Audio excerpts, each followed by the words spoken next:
Good morning. It's a sunny day here in Dartmoor. We've had several days of hard rain, so I've had to shut the curtains so you don't get the glare coming in. And I'm continuing with this series on the shadow of the sun. So there's probably going to be 3 videos in total. The sun being the most important single planet in the chart. It's who we are, who we're becoming, it's where our light shines. So what we're here to do is to shine that light.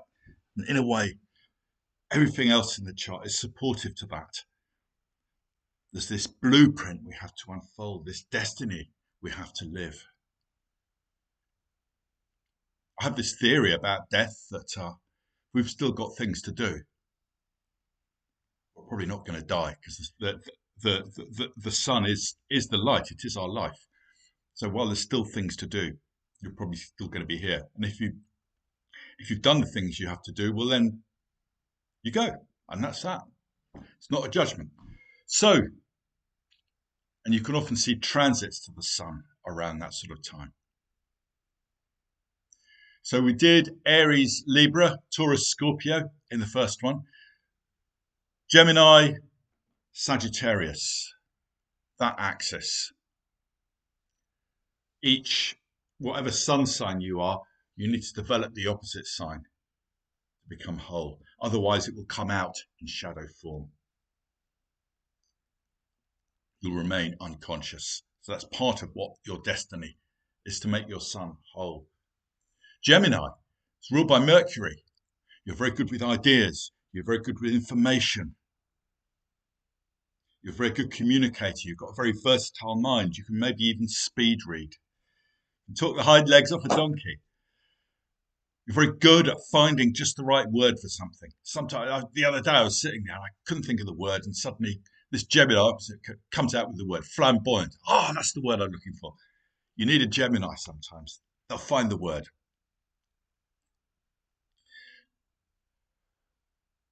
Their shadow is Sagittarius, meaning and truth. Truth. Amidst all these different, a Gemini is great for relativism. It's, oh, well, you can see it that way, but you could also see it that way. You just need to be open-minded, or you can see it that way. And it's like, no, certain things are false. Certain things are not true. Or at least, if they're held rigidly, they're not true. That's another type of untruth. You can see it with some Geminis. They don't care about the truth. A politician who's and unfortunately, politics can really suit a Gemini because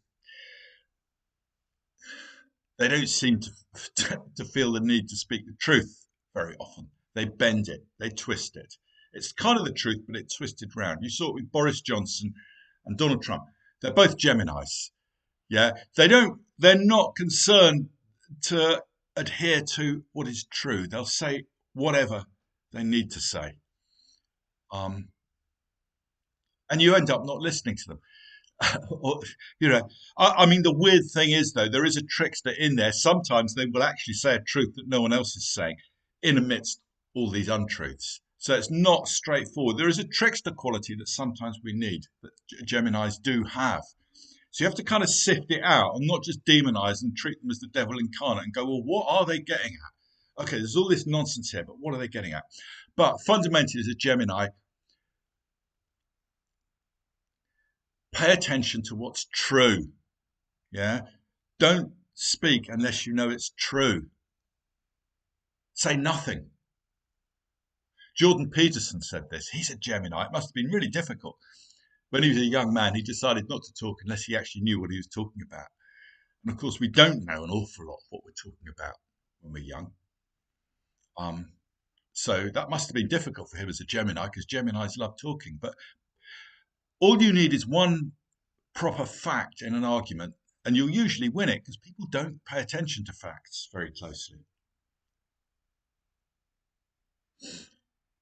You just need a bit of research as a Gemini, and you will have this immense armory, because you're very good at arguing and everything.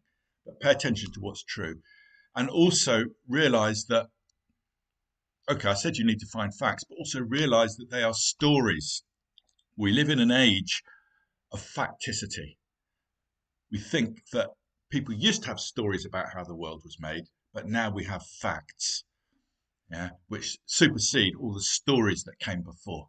Science is facts, and before that it was fanciful stories. Well, no, science is a story as well. Who was there to see the Big Bang? Who's ever seen evolution? They might have seen a bit of adaptation. These are stories. Doesn't mean they're not useful stories. All these stories are useful. So this is the scientific age we live in, the age of information, which is Gemini. We need to realize it's story. So particularly as a Gemini, realize these things are stories and you're a very good storyteller. Okay, let's do the opposite. Sagittarius. I've quite a lot to say about a Gemini there. Well, I would, wouldn't I? Because Gemini is a sign that talks a lot. Sagittarius. Well, you need a deeper meaning, a bigger picture, a larger perspective flowing through you, whatever you're doing. It's not enough just to earn a living, raise the kids, buy a house. I mean, all that is, in a way, that's what life's about. Yeah. There is deep meaning to be found in that, but you need more than that. You need more than that. You need to feel it's inspirited. You need to feel that the universe is somehow with you and that you're fulfilling a destiny. Yeah. You need a sense of that bigger reason that you're here. That's how you live. Now, what you need is Gemini. Because the weakness of a Sagittarius is that you can be very rigid in your beliefs. You believe things because you want them to be true. A religious fundamentalist, that's a good description of Sagittarius at its worst. Yeah. It's not so much what you believe, it's the way you believe it. And Gemini, with its ability to dance and juggle and be the clown and be the trickster, can help you see, oh, you believe that. We can also believe that. Yeah, Christians believe that. Muslims believe this. Buddhists believe that. Now, what you are good at is being truthful, honest. So you need to be honest with yourself about your beliefs and about what you think. This is really difficult. This is not an easy ask. This is almost human nature. This is why you can't talk religion or politics in polite company. It's too loaded. It's too real. Yeah? Because there people believe what they want to believe. They hang on to it for dear life. It tells them who they are, which way they vote, what sort of God or not God they believe in. So you need to get beyond all of that.